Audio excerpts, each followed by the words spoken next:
Alrighty, so I think that's working now. I messed it up and then restarted the stream. Sorry about that, guys. Let me see if I can see everything here and double check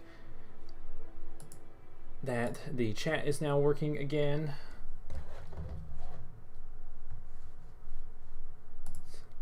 Let's see.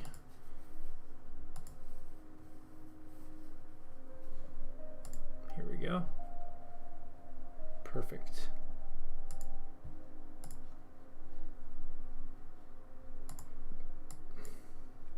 Can you guys hear everything okay?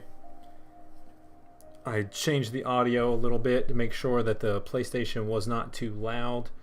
Can you hear the voice and everything coming through all right?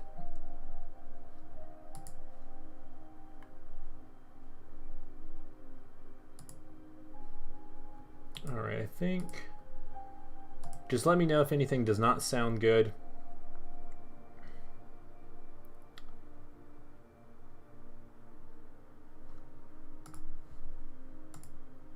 Or if something is not working. Okay, cool, sweet. Thanks, Playtunes. I appreciate it. Trying a little bit of a new setup. This is kind of mid in the way.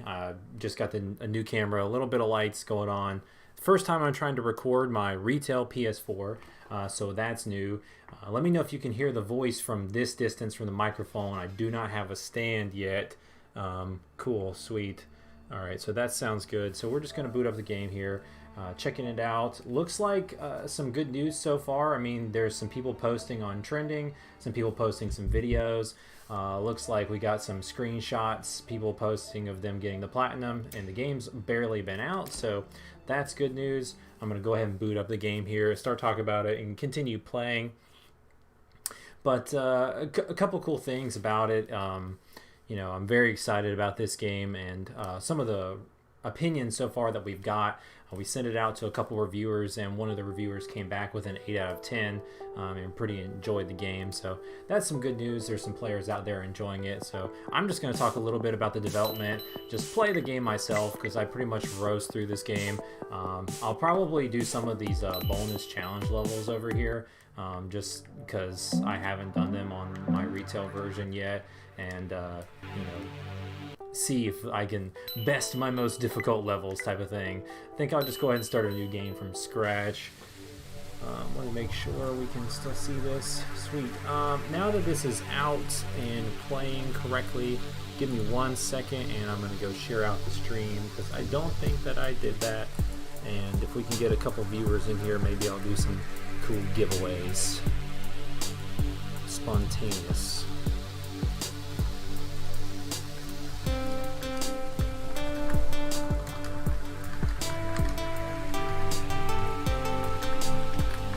Kind of interesting to try to manage all this stuff at the exact same time. Now I can start streaming more because I have 2 monitors. I did not have it originally. The last time I tried to stream when I was going to play Bitterpot, I ended up playing Maze instead.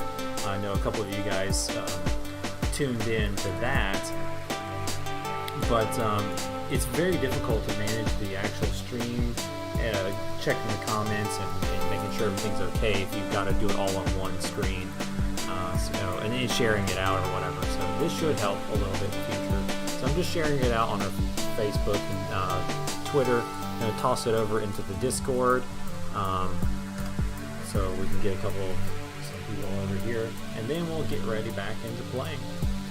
Alright, so I'm just going to play and just talk about all this. If you guys have any questions, please let me know. So some of the cool things, maybe load the game volume. Yeah, you got it. Let's see. I'll go 50% of what it was. How's that?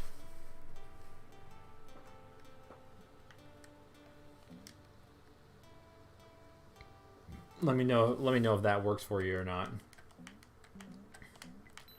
One of my favorite new things about this game is the new controls. I saw, there's some people that still think the controls are a little wonky, and they're not the greatest in the world, but they're definitely a lot better than they used to be back on the Wii U. There was a lot of junk with the Wii U version that just did not translate over really well. You had a set jump height, and the movement was like so fast, and you could fall off instantly, and it was, really difficult to do anything really. And there was all these precision jumps. So in this game, I slowed down his movement just a little bit. You see, you could still fall off kind of quickly, but you kind of can stop a little bit better.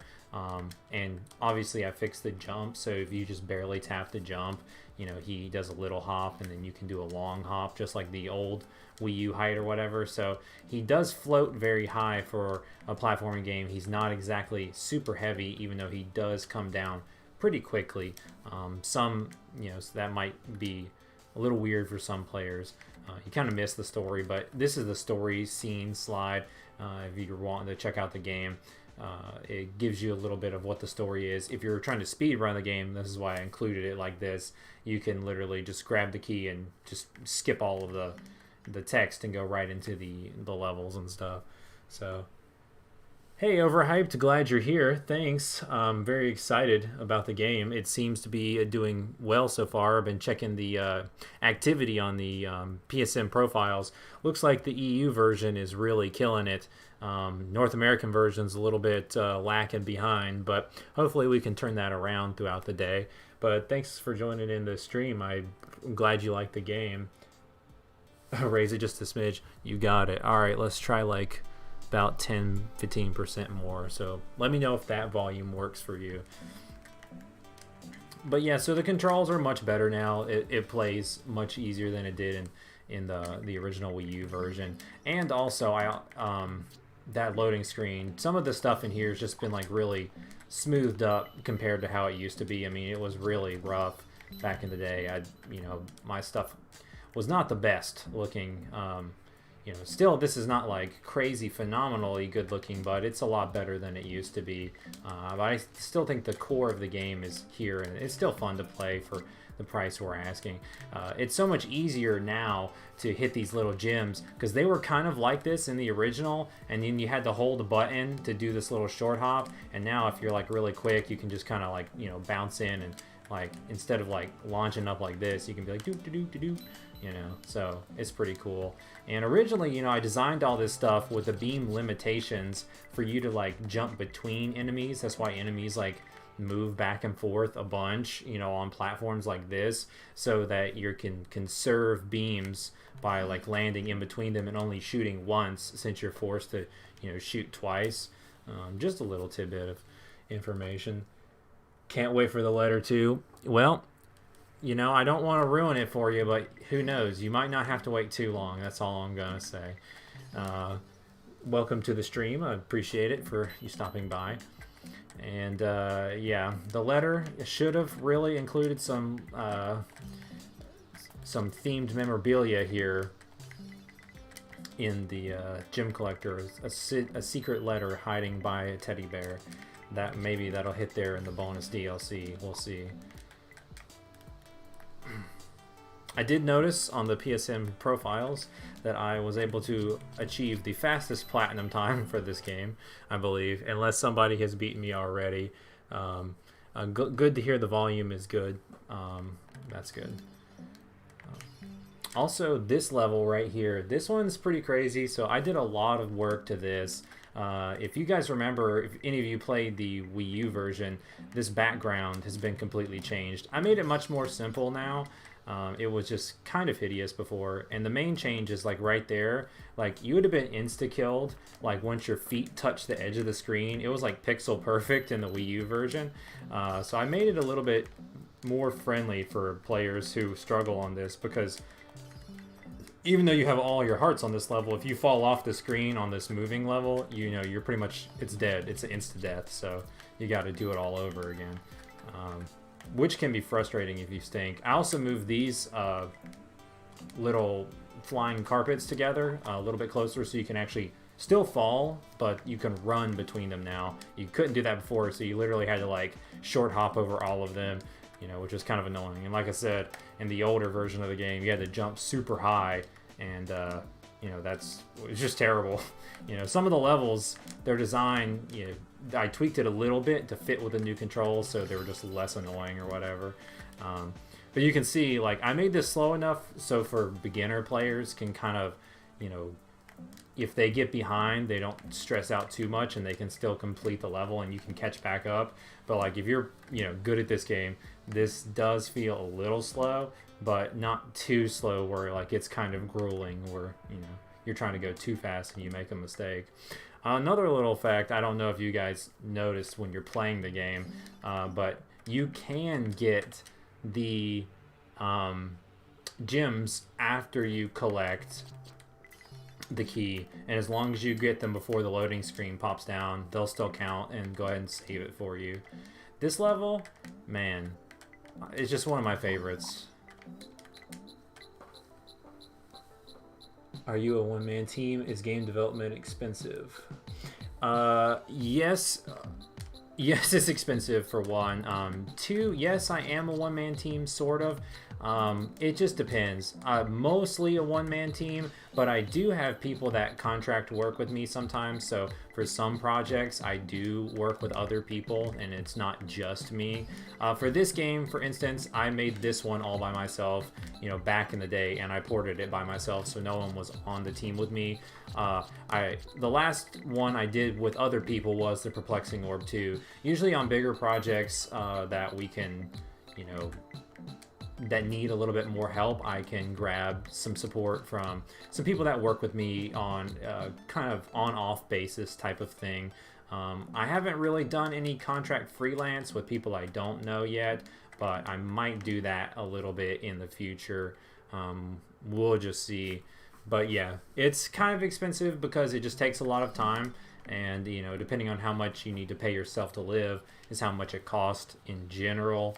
And then also there's a lot of expenses, like, you know, you got to get nice enough computers, you got to pay for, you know, fees if you're like, you know, on the Unreal Engine, for example, you know, they take a fee. You know, Unity has a license, you know, subscription service you pay for, that kind of thing. So depending on what kind of engine you're using, you will have to pay. Plus, you know, dev kits, you know, for everybody, they all charge different amounts, and you know, you can't tell people what those costs are, but you know, they're not free usually, so there's prices in that too.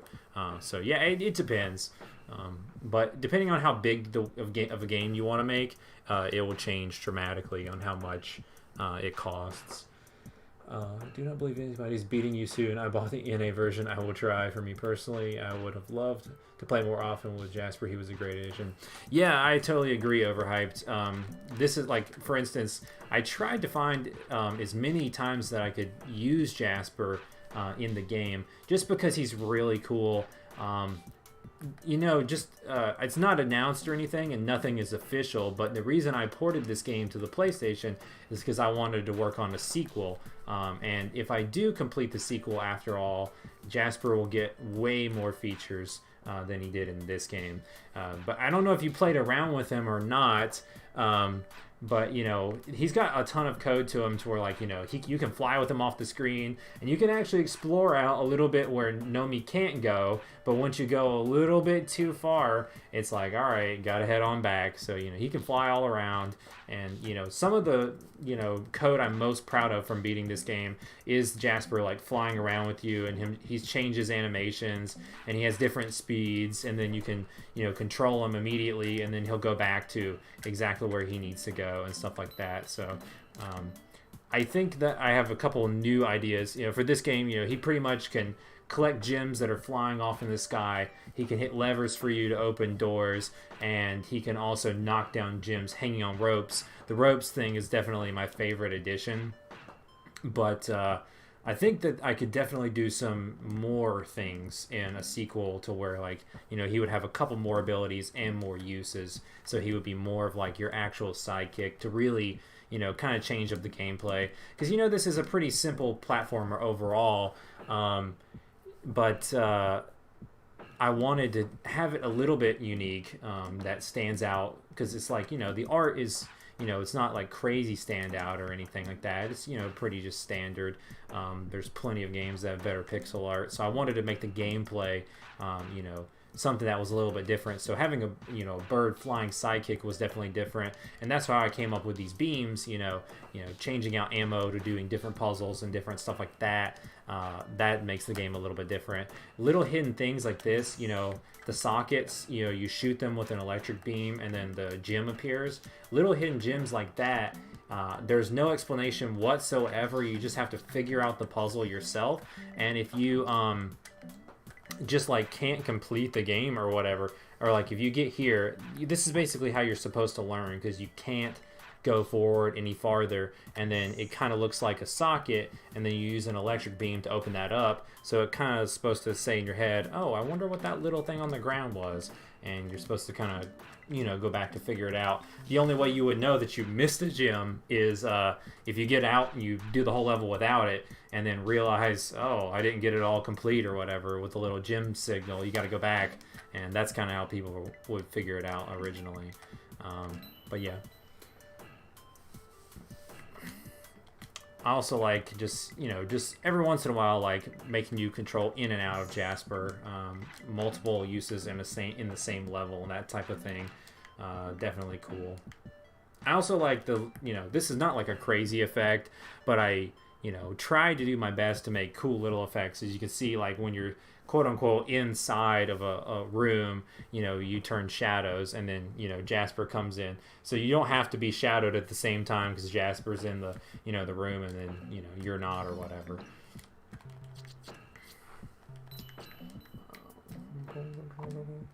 Yeah, right here. Ooh.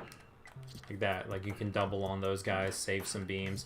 I didn't actually put any trophies about beating a level with a certain number of beams. I should have. That would have been a pretty good idea maybe in the sequel, because that would have been some challenging things. So you had to make sure you didn't waste any beams, but also kill all of the enemies type of thing.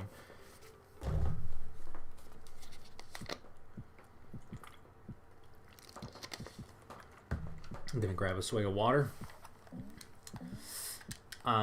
Another cool addition is, the original Wii U version, it had these electric beams like this for this level, just tanking the hit there, but it did not have any sound effect, so I spent a while on this port just making new sound effects, and this one was one of the harder ones to figure out how to make, just because like I couldn't get anything that was like an electric crackle type of thing, and it's honestly not the greatest sound in the whole game. There's a lot more that I like, a lot more than this one, but just having it there when it wasn't before, to me it changes the game a ton.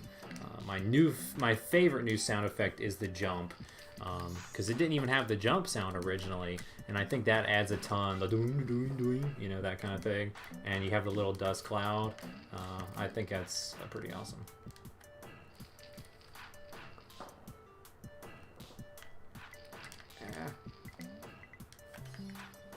It's kind of difficult to go in here, in and out.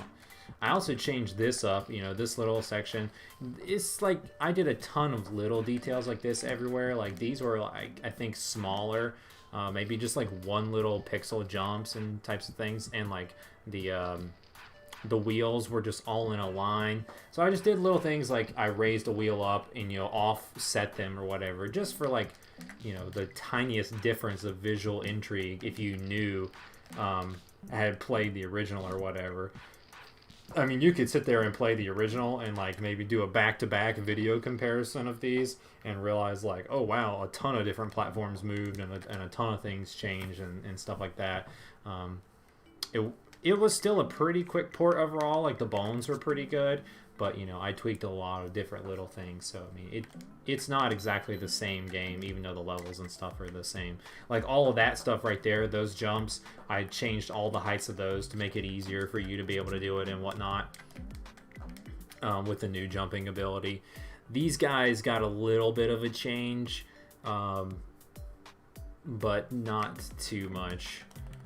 I think I scooted those together more forward, but I can't remember if you could already pass them without actually falling before or not. I love the gumdrop health in this one. There's a secret like right up here. This is like one of the hidden gems or whatever. you can run down to this one, short hop out, and then you can see I just shrunk that little candy corn in just the slightest way. So you can see like the 1 pixel smidgen of the gold right there, because you need that gold in order to get, all of the trophies and 100% the game and everything. And this one, you can either like take the hit, or you can jump over, kill those guys, and then jump back if you're trying to go perfect on your health and all that. I changed these all around. Those platforms were like kind of really far apart and pretty annoying. Honestly, your programming is pretty solid. If I had to criticize anything, it would be art direction and game feel. I feel like your games like that punch that sets them apart. Oh yeah, I 100% agree with you. Like, I am a trash artist. No, I'm not trash. I mean, like, some people would, say it's, better than they can do, I guess, or whatever. But I do understand my weakest link is definitely the art. That's why I do feel like overall some of the 3D games, even though the ones with simple art, they look a little bit better. Like, I do, not that I'm like really, I mean, I'm proud of all my games, but like I think the Perplexing Orb 2 probably looks the best, just because like it was a step that I was pushing a little bit farther into better textures and better effects environmentally and better UI and stuff. But still, I could improve a lot more off of that. I'm hoping to announce some games pretty soon, that look a lot better. Like for instance, this game, like I improved it a little bit because I'm better at art than I used to be. But, I didn't sit there and redo this whole game. It's not like I was redoing all the pixels and stuff. That would have just taken too long. So for some of these older games coming to Wii U, I mean, from the Wii U to the PS4, I try my best to improve the art. Like, the lighting and stuff is improved a little bit in the original Perplexing Orb to the Perplexing Orb on PS4, for instance. But, that game really was kind of rough, back in the day. It's not exactly the prettiest game, for instance. So, some of our games don't have the most standout art, but I feel like overall, even some of the older games, they do have unique ideas and fun gameplay and levels and stuff, and are definitely worth some of the the prices we're asking for them. I have a few ideas. Like, well, one, I've been like studying and watching tutorials and doing that type of thing to try to improve art, but a lot of it is like vision. Like, I've got big vision in my head for certain things, but I can't always basically accomplish those things, so then I kind of have to like pull back to make stuff work or whatever. But hopefully, starting soon, some of the projects will be, all the ones that aren't ports from now on are going to be really solid, looking a little bit better each time. I do have one that's unannounced at this point. I'm not really going to talk about it too much, and it's really on the graphically simple side, but it's kind of supposed to be. So outside of that one, the newer games should, I'm going to be trying to push the envelope on the art, and that's for sure. Out of curiosity, how long does it normally take you to create a game? That all depends. It depends on the scope and the size, really. Something like the Gem Collector, honestly, I think this game took me like maybe 7 or 8 months the first time on Wii U back in the day. Not that this is like a super long game or whatever, but yeah, there's a lot to program in this game, but outside of like, just the character controller and Jasper and stuff. I mean, this game has a lot of, doors and 100% complete and, lock conditions and, enemies and items and picking up all sorts of stuff. And this one just took a little while, especially at the time being, this was really pushing it for me at my skills back when this game came out. And now I look at it and I'm like, yikes, I could do so much better than this, right now if I started from scratch. And that's kind of like what I'm trying to do, hopefully, is release some, let people play some of these original games, fix them up a little bit, make them a little bit better, get people into the franchises, then maybe make some sequels and do some stuff like that. because I don't know if you guys have played Pitter Pot, but that was like one of the largest games that I made. You know, that took a few years to finally get that out on and off. It was an on and off development cycle type of thing. You know, I went to college during that time. I'm toast. Also love this new Game Over screen, by the way. But that game took a few years. Stuff like this took, most of the games take maybe, you know, anywhere between 5 and 8 months is usually what I spend on them, because I'm launching on average, or I used to launch like maybe one game in the beginning of the year and one game towards the end of the year. So somewhere in that time frame is probably what it's taking me. I'm hopefully going to get enough of these smaller size games out, because, you know, they're doing well money wise. My PlayStation audience is growing. I really got to shout out to all the trophy hunters that are like, you know, about beating every game that they can, because that's really keeping us in business, and releasing as many games as we can, you know, giving these smaller experiences, stuff like the Gym Collector, and you know, Maze Pedestal of Trials was a pretty big game. That game has big levels and was 3D art, and it took a while to make, but overall it's, you know, a shorter game. It's not as long as large as the original first Maze was. So releasing stuff like that on a more frequent basis is giving me a little bit more of an income buffer, where I can hopefully go and sit down and make another longer game, like Pitter Pot 2, for instance, is something I really would like to make, and make it a lot better than the first one, really long, you know, giant platformer, all new abilities, way better enemy AI, way better enemy animations, you know, the whole shebang, you know, like the Mario type feel, that kind of thing. Man, I have to commend you. You take criticism really well, and you don't let anything get you down. Despite some negative reviews I've seen, you seem really upbeat and don't give up. Keep at it. I made a really, really harsh Let's Play of the letter a long time ago, and things like that can be done on a creator, but you have never stopped. That's admirable. Yeah, I really appreciate that. You know, to be honest, like, I don't know if I would be like this if it wasn't for the letter, because, like, I started when I was like maybe 18 years old. 19 is like when I finished that game, and I literally knew nothing. I was like in one semester of game design school at college, and I was just learning about game development, and I was like, okay, let me see if I can do something, you know. I was like working on school projects basically, you know, at the time. And I was like, okay, well, maybe I can make money at this so I can pay for college, you know, while I'm doing this, because, you know, if this really works out, it's the kind of career I want to take. So I just like Googled like where to release games, and like the Nintendo Wii U development thing came up, and I was like, all right, I love Nintendo. Oh, this would be a dream. Let me apply. And, you know, they were accepting anybody at that point, and I had no idea. So I got the dev kit and everything, and I was like, all right, what kind of game can I make? And, you know, I was just basically making something that like I could handle or whatever. Something that would be easy to do, like first person controller is kind of easy to do, and then I just have to, you know, model the environment, because I was decent at modeling at the time.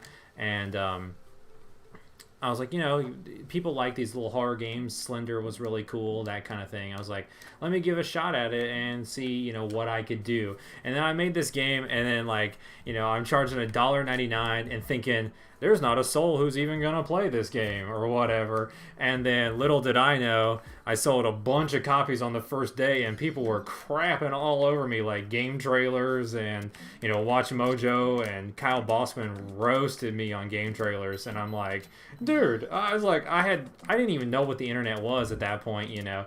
So I'm like, from that experience, I learned so much. You know, I was really down for a little bit, because I was like, man, you know, people hate me. They were sending me all sorts of evil mail and, you know, all sorts of stuff. And I'm like, geez, this is just heartbreaking.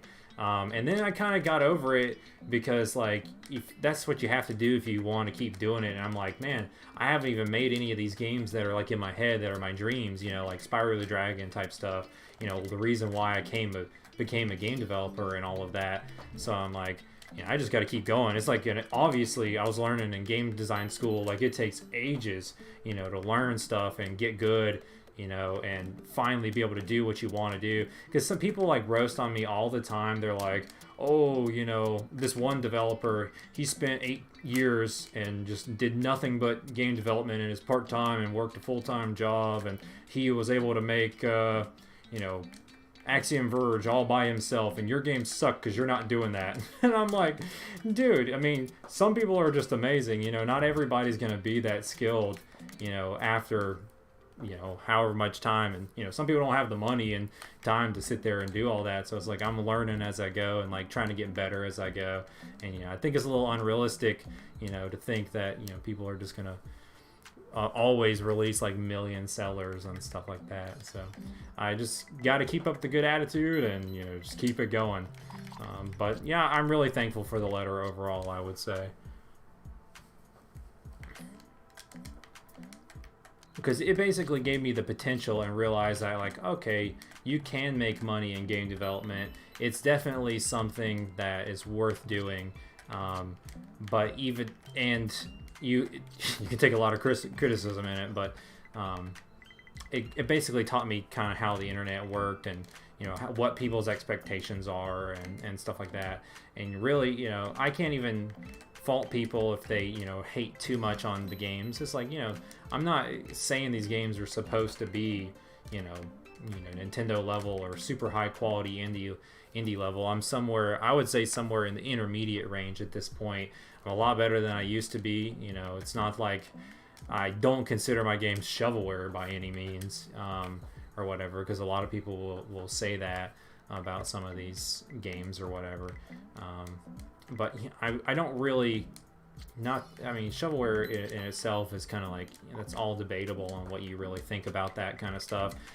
All of it takes work, and somebody had to do it no matter what. And, maybe they thought their game was good, just like I thought the letter was fine.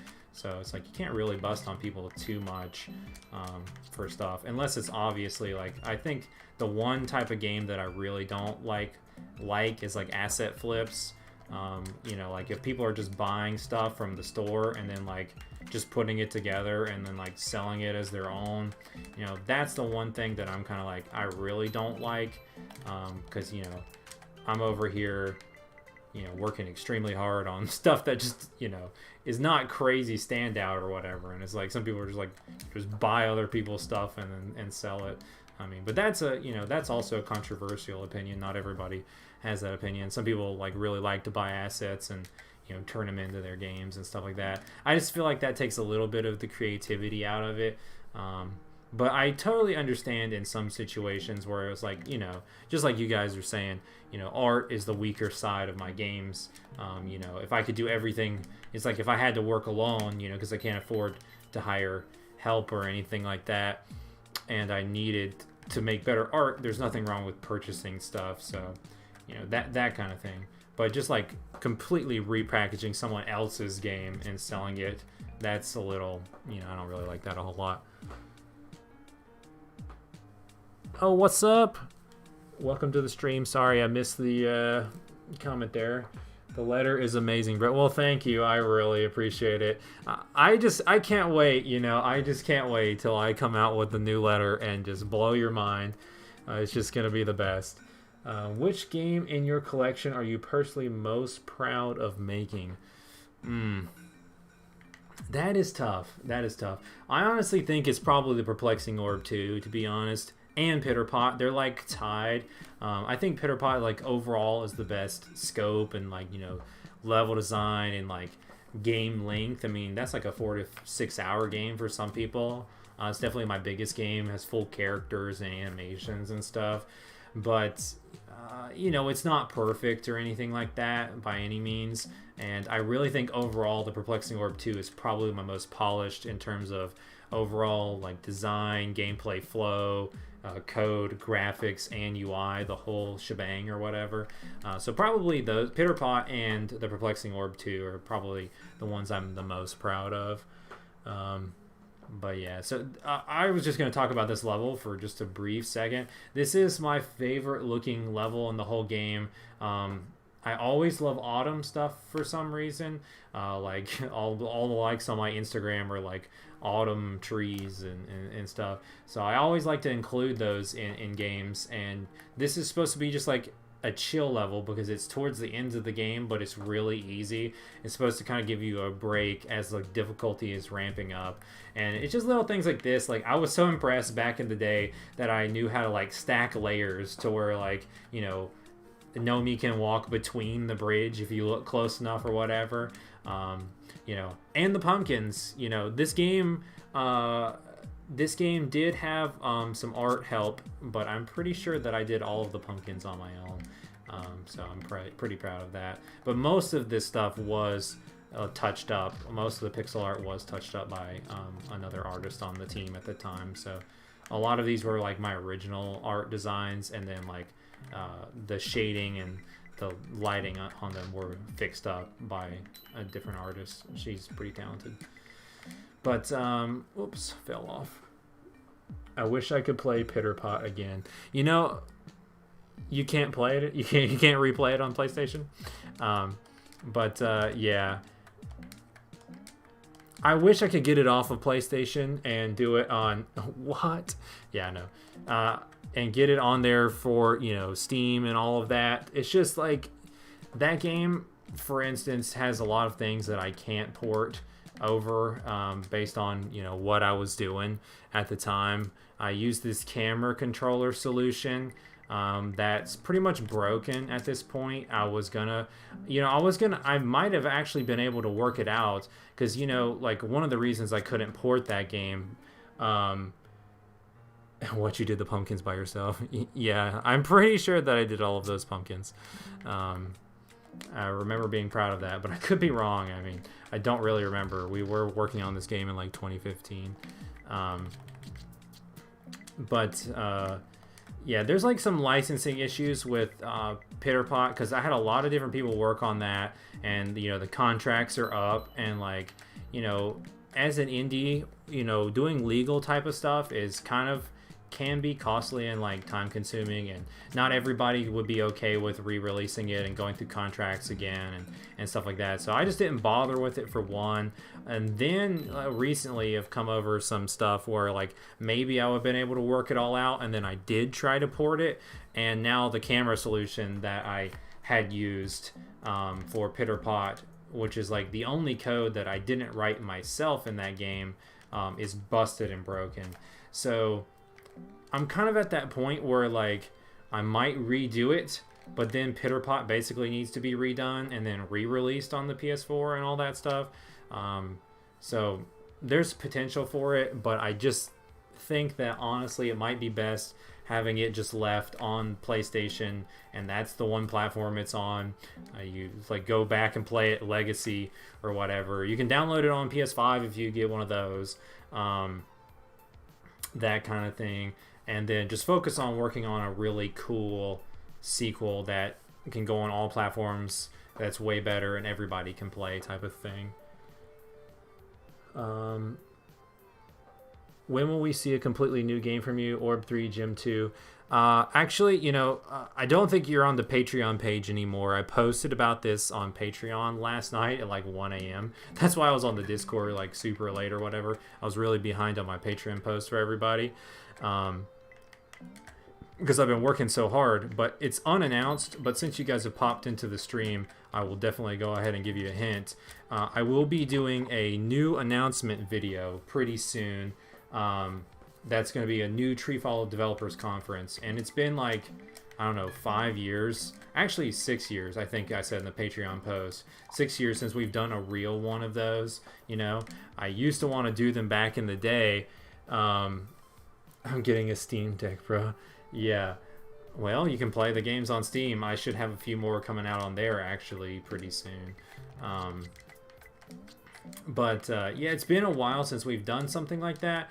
It was a dream of mine back in the day to do conferences like Nintendo Directs and do our own E3 conference and make a whole big, you know, shebang about it, and everything like that. But for some reason, you know, like obviously I thought, you know, at the time our stuff looked better than it really did. Going back and watching that one from 2015, I watched it last night at like 1 a.m. and I was like, oh man, this is pretty rough. I mean, I definitely still had a good attitude, and you know, it was pretty cool, and there was some cool stuff with some of those games announced and all that. But you know, I tried to throw too many things together in one conference video without really working far enough into the games, and a lot of them never got released. I mean, some of them that got announced back in those conferences finally did come out, like Maze Postal of Trials had spots in some of those conferences and stuff. But, you know, Pitter Cart, you know, got to get back to it someday. Now that I've got more characters coming soon or whatever.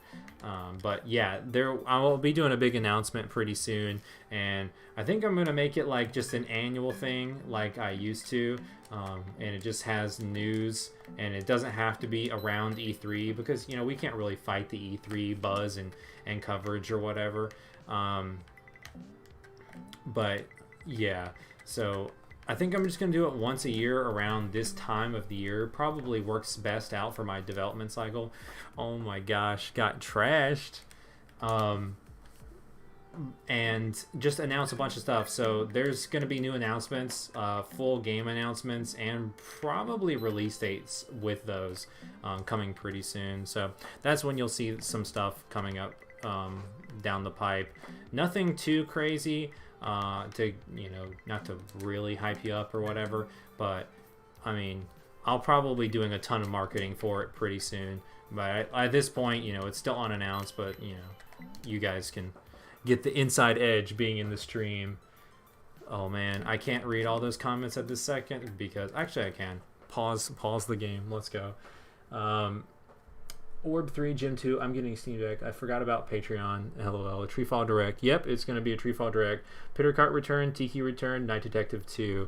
Nice. Yeah, I might even do like a huge like giveaway type of thing for people's predictions. Like if you get the bingo card right, you know, like Nintendo Direct bingo card, then, you know, I'll give you away some kind of posters or whatever. This... Right now, actually, this is the one glitch that I accidentally put in this game right before, and I never checked. There's like a background glitch in this level only where like it moves as you're moving the camera, and that's not in the Wii U version. I've got to patch it out, but it's not too big of a deal, so it's not super high on the priority list at this point. But try to beat my 15-minute 100% time for this game live. Oh wow, yeah, that is faster than my time. My time was 24 minutes on the platinum trophy site, but that was for 100%. I feel like your talents could really shine if you made a 2D space shoot 'em up. They don't require much art direction, and it can be as simple as you need it to be.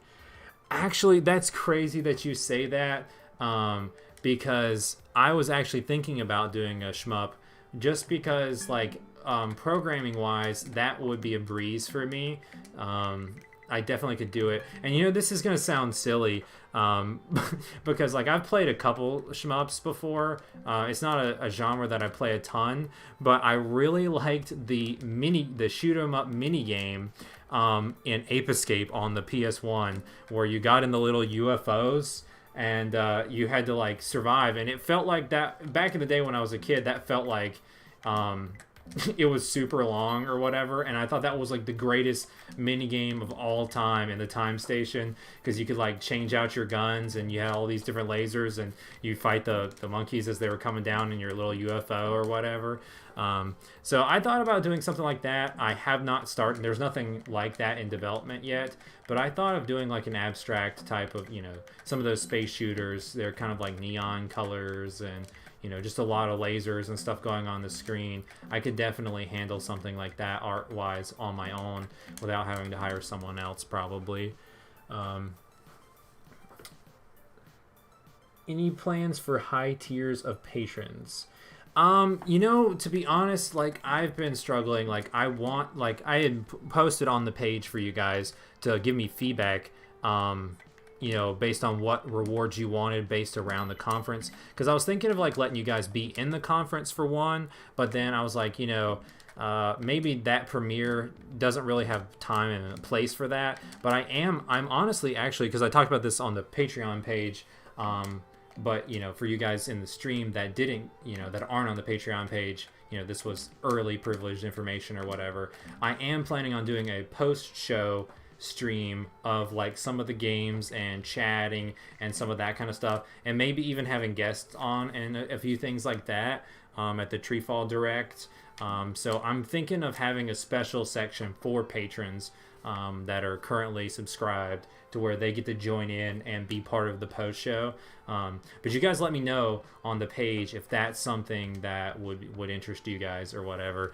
I really wish that I did have more larger Patreon ideas at this point, like more early access. Every once in a while, like pretty much the rewards currently on Patreon are you get your names in the credits of all the games. You get to see behind the scenes posts every month about stuff that's coming soon that everyone else hasn't seen.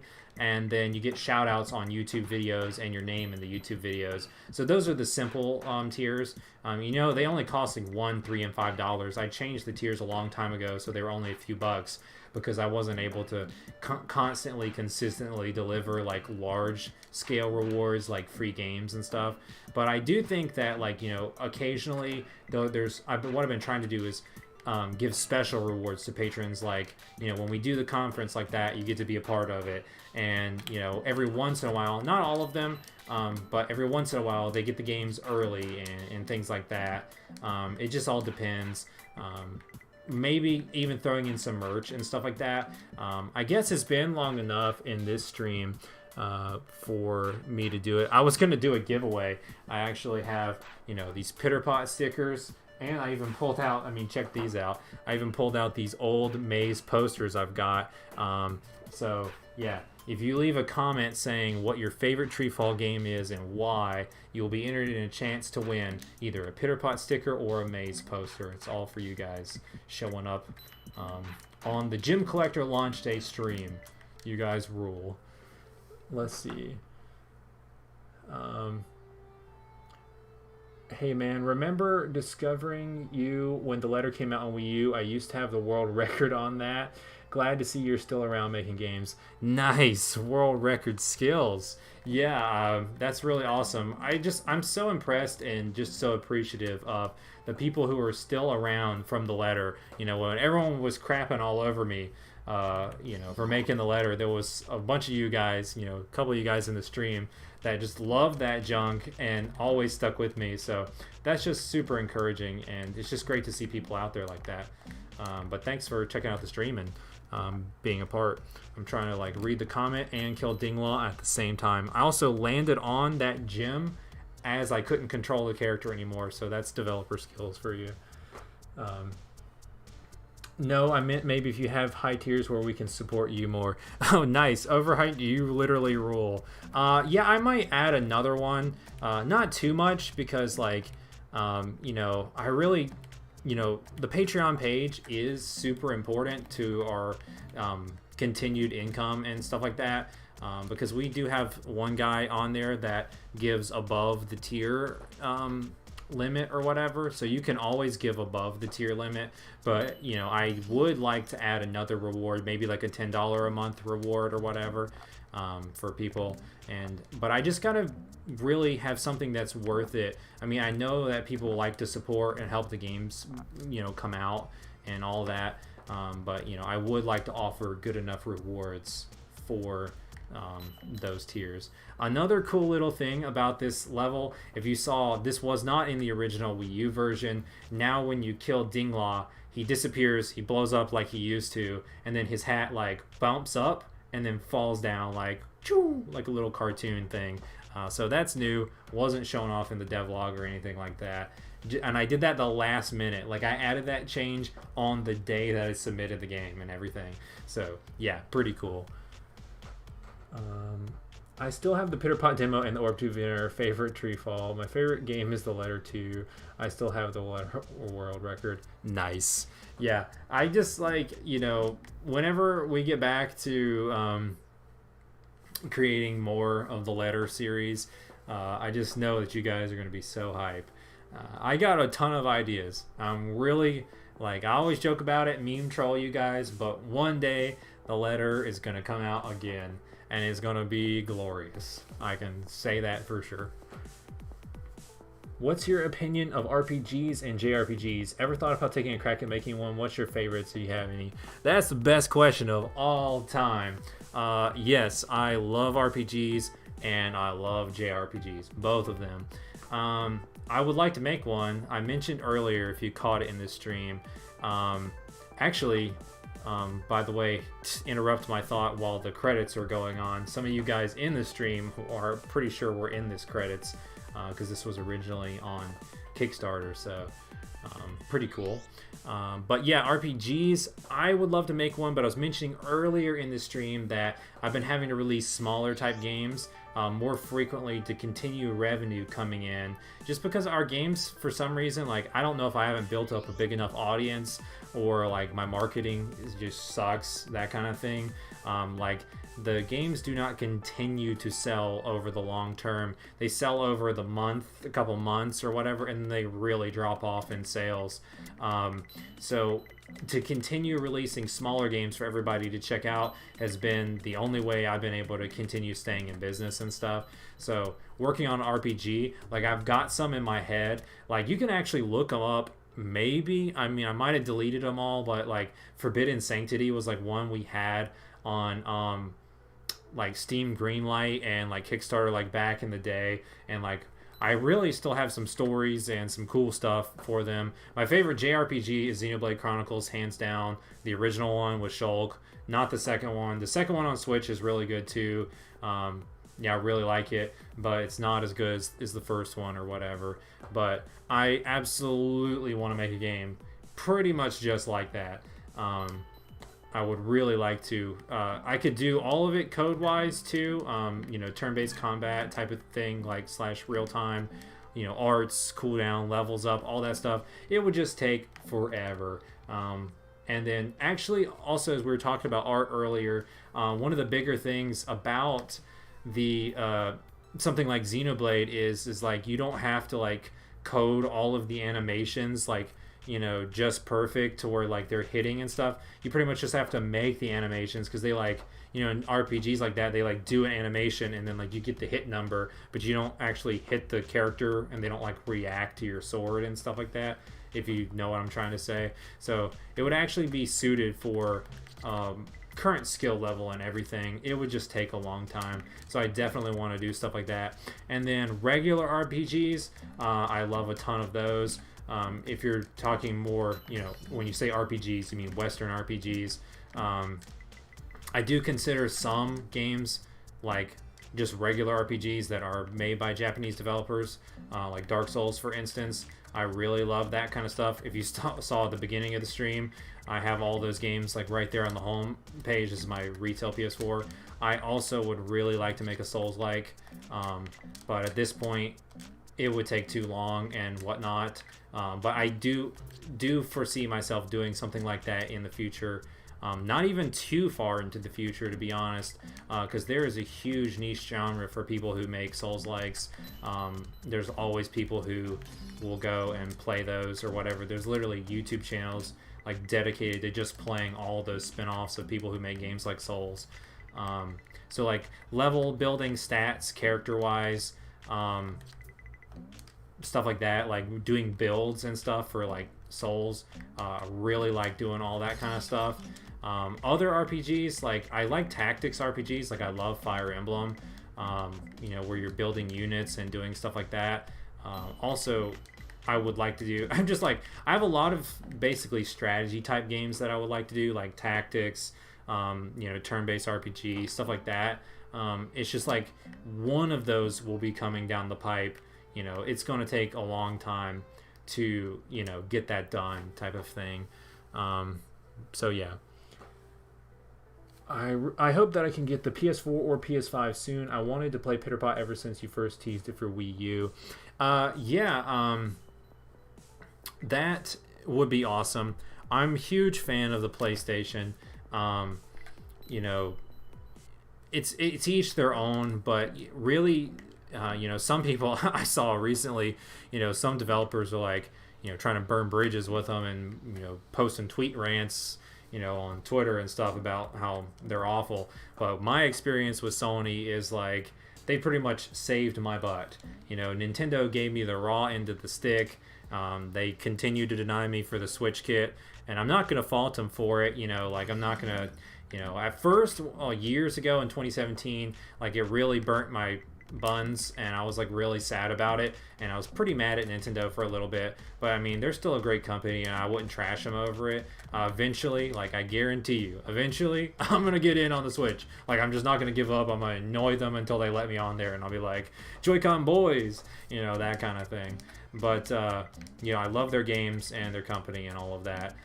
So I'm not gonna say I don't have anything bad to say about them, but they really gave me the raw end of the stick and continue to deny me a Switch kit. So and also so does, well, first off, Xbox is almost a waste anyways. Not a waste, it's just like my opinion. Like from what I've seen, people sell the least on Xbox.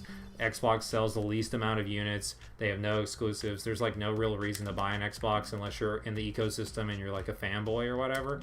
I guarantee you, like if I could get a game on Xbox, like it would help my sales. I mean, it's a new platform, new audience. I wouldn't be opposed to it, but it's not exactly a huge priority. So Sony basically saved me by letting me agree to do the PS4. I have an agreement for PS5, and I can publish games as much as I want with them. All that kind of thing, and they have a great audience of gamers on there that play all sorts of games. Nintendo has a killer indie game audience, or people who like to play indie games, but Sony actually, I feel like they've got a growing audience, and more people play indie games on their platforms than they used to. So it's been really great pulling over some new fans who are also on PlayStation. They have a ton of awesome exclusives themselves. Definitely games worth playing, not just obviously mine or whatever. There's definitely value to get out of a PlayStation, and you can use it for a ton of different things outside of Switch. It's pretty much a game machine. They have a couple apps or whatever, but for PlayStation you can watch way more movies, and it's an entertainment machine for you and your family, that kind of thing. So it's definitely worth picking up. Sales would rocket tenfold if I got a PS5. Is your butt okay? Did Nintendo shove a raw stick in there? Oh my gosh. The eShop has literally no standards. As long as you have a publisher, you can get literal porn games and free apps sold at $10. Yeah, I mean, I'm not going to, like I said, I'm not going to trash talk Nintendo whatsoever. I'm not going to trash talk anybody. But Nintendo has a really strange policy to where, like, basically, if they allow a publisher on there, then there is no concept approval. But they'll be really strict on who they allow to be publishers on there. But then basically, once you're there, you can publish anybody's game that you want to. I can't believe I made that jump. That was really hard. I was going to die again. It's really hard to do the super challenge level while also talking and looking at the stream and stuff like that. So yeah, I think I'm going to be able to publish a game on Switch using a friend, but I'm not giving up because I would really like to become a publisher myself on there, because if I did that, then I would be able to get all of my games on Switch, and the audience on there is pretty huge. I knew I had to jump and I just ran anyways.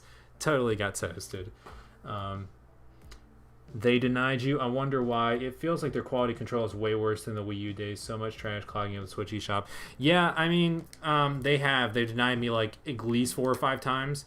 I guess the one thing that's good about it is like you can apply multiple times.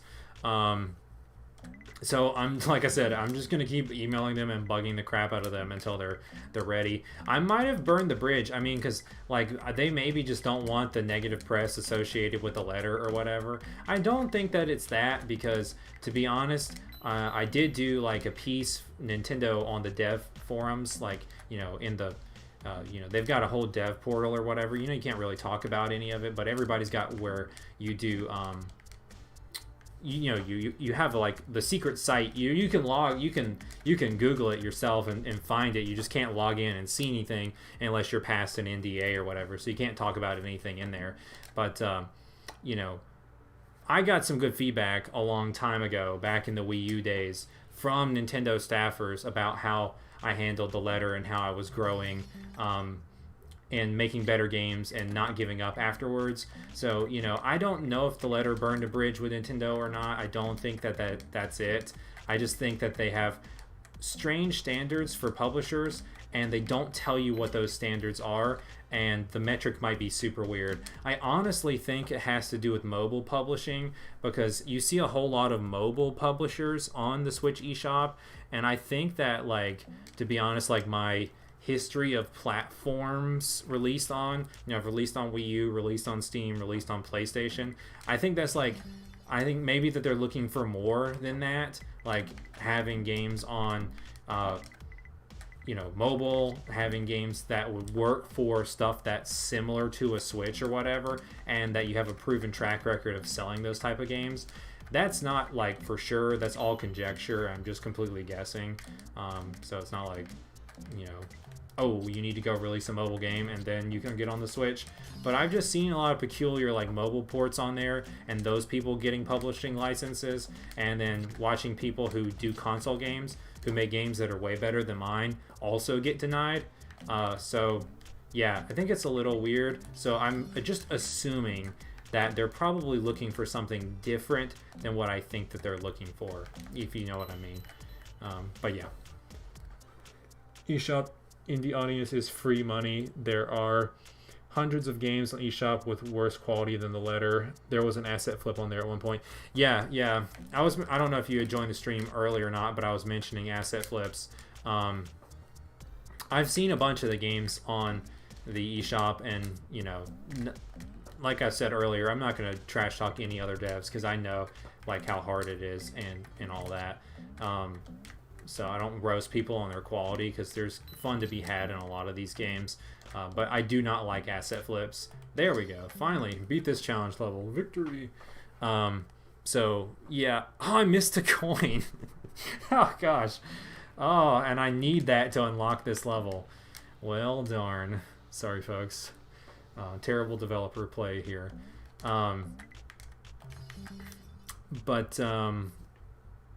Yeah, I mean, it's interesting what their quality standards are. It doesn't make a whole lot of sense. So, yeah. I think that if I did have games on there, like if I got the Perplexing Orb 2 on there, like that's the one that I plan to publish, I think overall that looks better than a lot of the little games that they've got on the Switch or whatever. And, ooh, that hurts so bad. I honestly think it would sell pretty decent. But I don't know. I mean, I could be wrong. Switch sales there could be a lot of money in there because there's a lot of people playing on that stuff. But really, my PlayStation sales have been ticking up as I'm building a PlayStation audience. And I think it's going to take some more time because I've been watching some of the numbers of like some of my, competitors or whatever. I don't really consider other devs like competitors. They're just releasing games around the times, I am or whatever. But I've been watching some that have like similar quality to me, or maybe even slightly better or slightly worse, in my opinion. And I've watched their sales be a lot larger than mine, and that's based on not that I actually know their sales, but based on the PSN profiles and seeing how many people are actively playing the game and all of that. So I really think that as I build an audience and continue to get larger on PlayStation, that it might be hard for the Switch sales to come close to what I'll be doing, but it just depends. I could be wrong. I've heard mixed opinions from some devs on Switch. Some of them are like, in the early days, they were like buku bucks, saying that Switch was just selling unbelievable amounts and that all developers should be on there, and they're crazy not to be. That hurts too. But then I've also seen some developers who I consider pretty good, like Jules Watcham. He makes Mutant Muds. He's a developer, and he used to be Renegade Kid, and now he's a Tui. I've never actually talked to him in real life. Like, he's not one of my dev friends that I've met online, but I look up to him. I think he's an awesome dev. And I saw he did a post about his Switch sales at one point, talk about mutant muds and stuff. And I think he was saying that people don't need to get like too crazy about Switch because they were worse than he was assuming that they were going to be. And I think that he sold more like on 3DS and stuff. It was like a public post or whatever. But that was a long time ago, so I don't know for sure if that's still the case. We don't get as many indie 3D collectathon platformer games as much nowadays when compared to early 2000s and late 1990s. Yeah, I mean, you're totally right. I just love them, you know. The whole ukulele thing, people like going back and like making stuff like the old school days, like specifically for that. Love that. And I definitely want to do more of that. So Pitterpot, I actually think I've got a couple new characters coming. You know, Theo and Fripp were announced a long time ago. That is for sure going to happen at one point one day. But I have another idea for another 3D platforming character with different abilities and stuff. So hopefully I can get some of those out pretty soon. New voice, you could voice act, bro. You have range. Can you do the hidden tape? Oh my gosh, hidden tape collected. Yeah, that was me. I didn't really edit that. I was like hidden tape collected or whatever, and then I just put reverb on it. Yeah, I mean, I guess I have a little bit of range. I sang in school and stuff. I would sing in choir and whatnot, so I can go from like a double bass to like a high baritone. Not in the tenor range, but yeah. I don't think that I'm too good at voice acting though. My audio recording skills are, you know, pretty rough. Did that hit me? Okay, cool. Yeah, I'm safe sitting there. Whoa. I love Mute Muds. Yeah, I love Mute Muds too. Jules rules. Like, he's so cool. Biggie Beats account has been upgraded to premium PSN profiles. Bro, you rule. You gifted me premium. Oh my gosh. Yeah, by the way, I don't know if you guys know on the stream, you know, actually I can back out. This is my retail PS4. So my handle is Big E _ beats, just like that. So if you guys want to add me on PSN, you can. Just don't send I guess you can send a close friend request. It doesn't really matter, but usually don't accept those. Just a regular friend request, and just say, you know, Treefall in the description or whatever, and I'll actually add you as a friend. I will be getting close to the friend limit some point or whatever. So, you know, eventually you can follow my account or whatever, and we won't be friends if I run out. So I might not always accept friend requests or whatever. But if you do want to get on PlayStation, see what I'm playing and stuff like that in the PlayStation ecosystem, then you can add me there. Cooking Mama, play Cooking Mama. Yeah, I just got that this past weekend. My girlfriend, she grew up playing that on the DS, and we were in the store looking for a new game to play, and I was like, you want to she was like, oh, they have Cooking Mama on the PS4, and I was like, yeah, would you like me to buy it for you? We can, you know, get it. And she's like, for real, you would play Cooking Mama? And I was like, dude, I'll play Cooking Mama, and, you know, I'm even better than Mama sometimes. So I hear you. Crazy. Yeah. This level right here, I'm just going to try to get through a little bit of this, and then I'm going to go ahead and cut the stream off. Because I'll see, how far have we been going? How long is this? Let's see. How can you tell how long it's been? I'm so bad at streaming.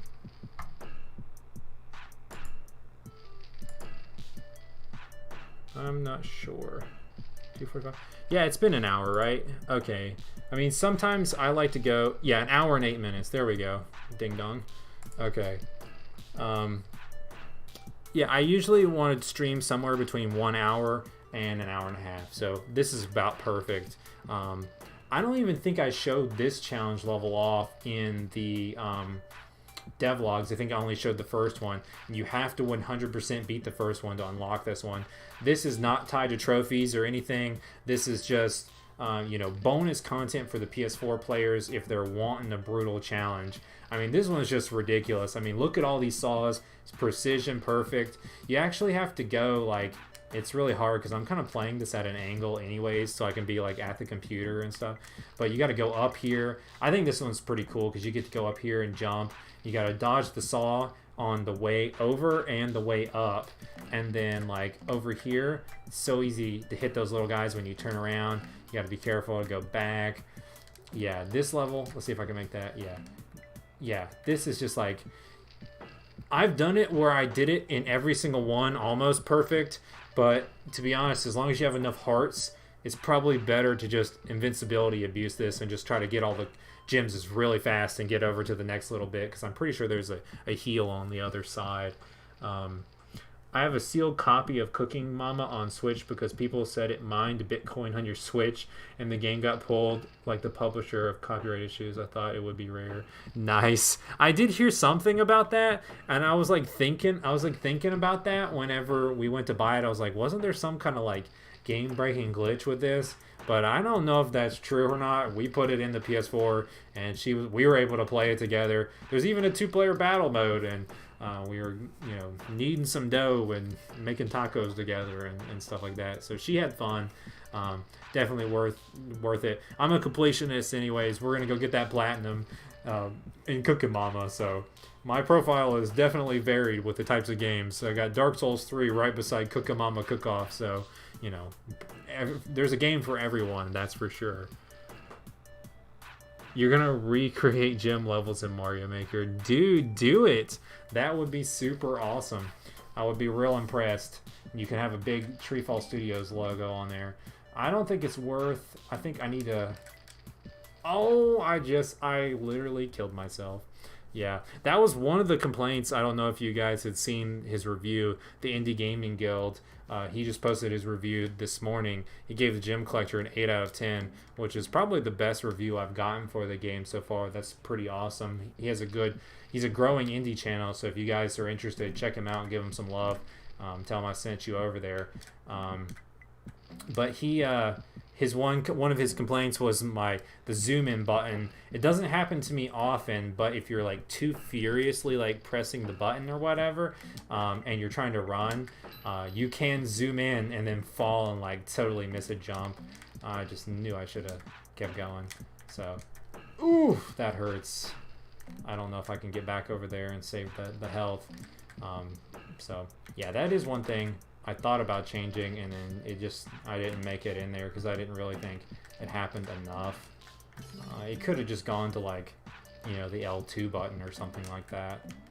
Definitely. I think I'll have a better zoom mode in the future in another Gem Collector. I think the problem with this game overall is that like it's too zoomed out. It's like you're really tiny and stuff, and wow, I'm still alive.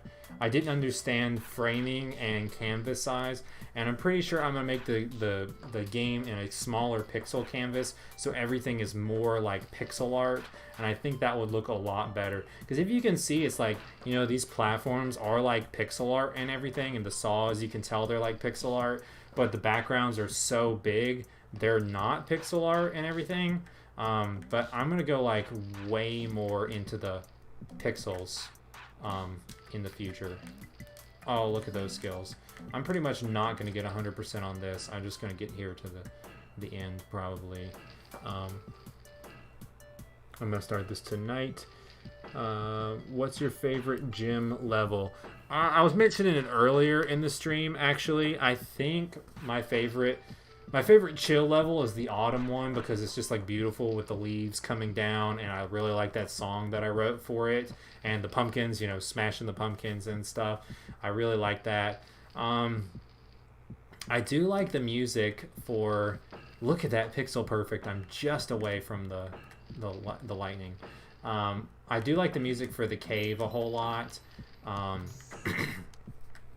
But that's not totally my favorite art set and theme. I really like the World 1, the sands. I really like that music and the vibe and the cloud, like the little particles flying all around. I think my favorite design overall and actual design is the Horde level.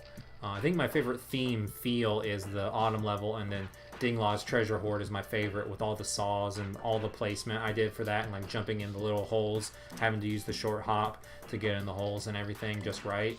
That is definitely... Wow, I can't believe I didn't get hit on that. I might be able to go back and get 100% on this now. Yeah, it's probably my favorite level.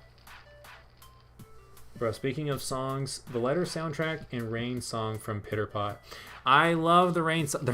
I love how you love that, because I love the whole soundtrack in Pitterpot, but I did not actually compose that. A friend worked on that with me, and the only song that I wrote in that whole game is level 2, the Rain song, and I love how that's your favorite one. That's kind of cool.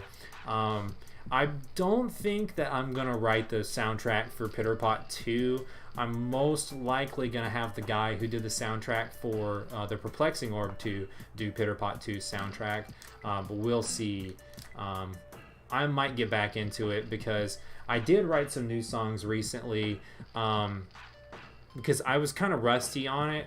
But if you guys have played Maze Pedestal of Trials, I wrote 2 new songs for it. A new one for the tomb, the maze that's all inside the pyramid, in the Maze Pedestal of Trials version, and I wrote a new song for the Matrix themed maze, the one with all the glowing like neon colors and keys and doors and stuff. And those songs, I spent some time working on them, and I really like them, and it kind of got me back in that vibe to where I think I might literally like just crush through Banjo-Kazooie soundtrack for like hours, and then be like, all right, it's time for Pitterpot, and just pull out some mallets and like you know, just write some old school tracks or whatever. So yeah, let's see, what is the time are we at now? I'm about to hit the end of this level. 1 hour and 15 minutes.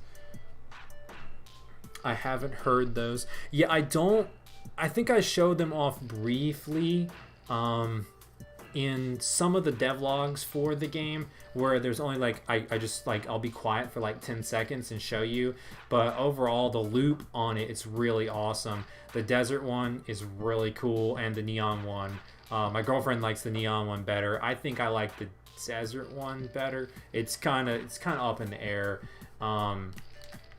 Darn, I missed that jump. But yeah, so you should definitely check them out. I don't have a Pedestal of Trials soundtrack on YouTube. Maybe that's something that I can get to do. How many hearts do I have left? Oh, shoot. I don't know. Should I try going back to get a 100% on this? No. I'll go back and just do the whatever I missed. Yeah, just the gems. Okay, we can do that. Yeah, but you should check them out. I can get a posted soundtrack up for that. But they're much better than they used to be. Music are they uploaded anymore? Yeah, no, I'll have to get them up. Music is always amazing in your games. Thanks, Overhyped. I really appreciate it. I do write almost all the music, with the exception of Annihilation on Wii U. That one had a friend write it, and then I wrote all the music for Annihilation on PS4. Like I said, I had a guy who did the music for the Perplexing Orb 2, and then I had a guy who did most of the music for Pitterpot. But every other game in the whole collection, I wrote all the songs. And like I said, I wrote some songs for Pitterpot. So the only game that has none of my music in it is the Perplexing Orb 2. I only did the sound effects for that game. The Tomb song in the new maze is legendary. Thanks, Attaboy Productions. I really appreciate it. I do really like it. It's got a nice vibe with the crystals and the lights, and I really like the feel of that maze overall. I was still using the texture set for the original maze in Maze Pedestal of Trials, but whenever I do get around to Maze 2, my Maze series has definitely sold enough to make it worth it to go for a Maze 2. The graphics are going to be completely different, and I can't wait to do some of the feels for some of the ideas I've got. But yeah, thanks, I really appreciate it. Maybe get the Perplexing Orb soundtrack as well. Yeah, I don't know which ones are up on my YouTube. I've got a few of them up there. I've got Pitterpot, the Perplexing, not the Perplexing Orb. I think I do have some of it on there, maybe. I've got maybe some of Maze, Journey of Special Average Balloon, maybe. A couple things like that.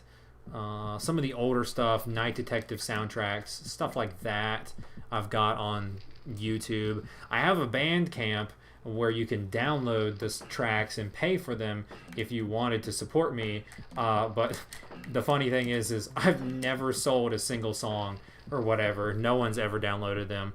I've been thinking about doing it on PlayStation and putting bundles with soundtracks or whatever with the games, because I think that would probably be the most.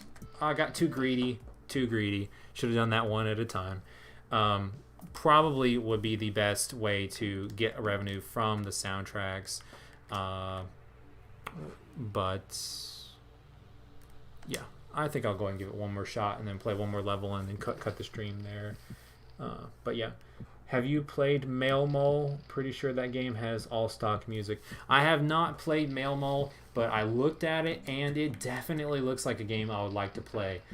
It looks like a pretty decent, high quality indie game, but you know, I don't actually know who the developer is, and I haven't played it, but I definitely would like to check it out. I've got a bunch on my list. I don't really want to tell you guys what I've been playing a bunch, because there's a super spoiler on a game I'm working on if you looked at my game library and knew what types of games I've been playing, because I've been doing research for this game that's going to be announced at the Treefall Direct. It's actually not called Treefall Direct, and you guys called it that in the comments. It's going to be the Treefall Developers Conference. I actually think I'm going to make shirts and everything for this whole thing. There's going to be, it's going to be really marketed and whatnot. There's going to be Discord emotes just for that and everything. But yeah. There's a new game that I'm going to be announcing, and I've been playing, like, I bought like 6 different games in this genre, and I've been playing like one of these games like religiously, what I consider to be the best one of this genre or whatever. It's definitely a really hard game to make. I'm not going to have a ton of it to show, but I think I'm going to have a little bit to show, and it's going to be like an announcement teaser. I think this is going to be the large game that we work on this year. And it's going to be one that I might actually return to Kickstarter for, just because it's going to take quite a bit of time to complete. But that's all up in the air. It all just depends on a bunch of different factors. Gym sales, a couple of these other games, different things like that, and just really how fast the development goes. I've got most of the pseudocode in my head on how some of the stuff works, but it is a very numbers-heavy game. So yeah, it's gonna be a little tough. He's going all out. Can you tell us if the game is 2D or 3D? It's both. It's both. So that kind of maybe ruins it. Maybe you'll figure out what type of game it is. But it's kind of like, it's not like I'm pretty sure the art direction, because I've been like working on code at this point, getting things working. It's like blocked out or whatever. But like I haven't put the art in there because I'm not 100% positive on the complete direction that I want to go. It's not like 3D exploration like Pitterpot or whatever, but it's definitely, I'm thinking I'm going to have 3D models basically on a 2D plane type of thing. Also, to answer your question from ages ago, this is the last level I'm going to play before I cut this stream off. This is also like tied for one of my favorite levels. This song is one of my favorite songs for this game, and this is like this level has some of the harder challenges in it. It's got like saws and some tough jumps and stuff like that, but it also has that like chill vibe. It's got the puzzles where you light up the this is Zelda themed 100%. This is like a little shout out to Zelda or whatever. It's got the hidden gem up here. I don't know if you guys watched ST's, that's her YouTube channel. Her name is Sarah. She did a guide for this. She's trophy hunter in the UK, I think. She makes really awesome videos. You should go subscribe to her channel too. But she said when she was talking about this game that she missed that gem because it's like hiding out in the sky or whatever. But yeah, so it can be tricky for some people, so there's a little bit of a hint. Like this little section right here is like one of my favorite sections of screenshot, just because like the two speedy saws and then the big slow one and like all the little platforms you get the gems, and I can pretty much like almost like do this like perfect, both of those, because you have to like that last one you have to do a different button press to get it, and then right afterwards there's a secret fire you light up the campfire to do a secret gem, and then all that. So this is probably one of my favorite levels in the game for sure. Yeah, when are we gonna see it? It's gonna be a little bit, because I'm pretty sure, like I haven't announced the conference yet, so I'm pretty sure that the date that I have picked is gonna be August 17th. But that's up in the air, so don't like hold me to that. But that still gives me a month basically to nail down like the first art for the first level or whatever. So I'm pretty sure it's still doable and that I'll still have that game shown off or whatever. Because like I said, I've been working on basically the design of the game and some of the code, not exactly the art or whatever. But I think that's plenty of time for me to get enough art showing to actually make it fit into the conference too. But we'll see. Even if that one doesn't make it in there, there's enough other stuff to show between announcements, things we're going to be doing, other releases and things like that, I'll still do it, the conference either way, or maybe even delay it like a week or two in order to, have enough art to go in there. It just depends. It hasn't been announced yet, so not totally sure. But let's check our timing here. Yep, 1 hour and 25 minutes, perfect right here at the hour and a half mark. So yeah, I really appreciate everybody tuning in and checking me play out the Gem Collector on launch day. This game is now available on PlayStation 4. You can play it on PlayStation 5. It only costs $2.99 in the United States. It costs $2 and, well, it's not dollars, €2.49 I think in Europe. It does have a platinum trophy stack, so you can play both versions if you're our PlayStation Trophy Hunter fan. And yes, like I mentioned earlier, before you guys go in the stream or whatever, leave a comment down below what your favorite Treefall game is and why on the actual comment section, I guess, instead of the chat replay. I think you can do that once it's over, and I will be choosing somebody to give away an old school maze poster to, and you can claim yourself a Pitter Pot sticker. So that's just random giveaways in live streams. I hear that works good, so I've got lots of random odd Treefall memorabilia that I'd like to just give away so people can have it instead of it sitting in my closet, because there's a lot of new merch and stuff that we're going to be making with some of these new characters and stuff that we'll be pushing in the future. I've got a new video coming out this coming week talking about Treefall income sources and all that stuff, and going to be talking to game developers specifically on teaching them how to stay in business. So stay tuned for that. That's going to be the next Treefall video. And then once the conference hits, devlogs will start up again, but until the conference hits, there won't be any devlogs. So thanks for tuning in today. I hope you guys enjoy hanging out, leaving some comments and questions, and checking out the game, especially if you weren't able to purchase it. If you are able to purchase it and play it yourself, I hope you have a blast. There's a ton of new options and features in this. I think for $2.99 it's definitely worth it.